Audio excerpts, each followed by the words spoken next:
Pengamat politik Hendra Setiawan Boen merespon rencana duet antara Anies Baswedan dengan Caimin untuk Pilpres 2024.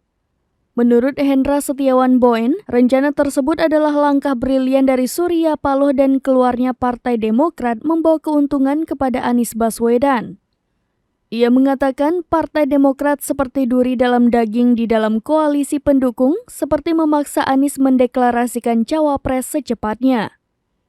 Hendra menyebutkan bahwa sementara Surya Paloh berjibaku menambah partai pendukung bagi Anies Baswedan seperti mencoba menarik Golkar dan PKB, Partai Demokrat justru hanya berkutat pada memastikan Anies Baswedan akan memilih AHY sebagai cawapres.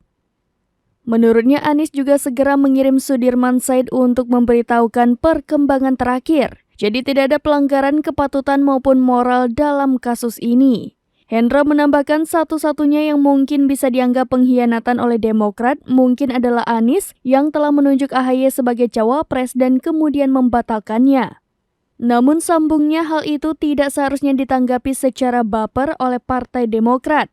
Karena pada Pilpres 2019, Mahfud MD telah ditunjuk sebagai cawapres dan bahkan telah mempersiapkan baju untuk deklarasi, namun batal di detik-detik terakhir.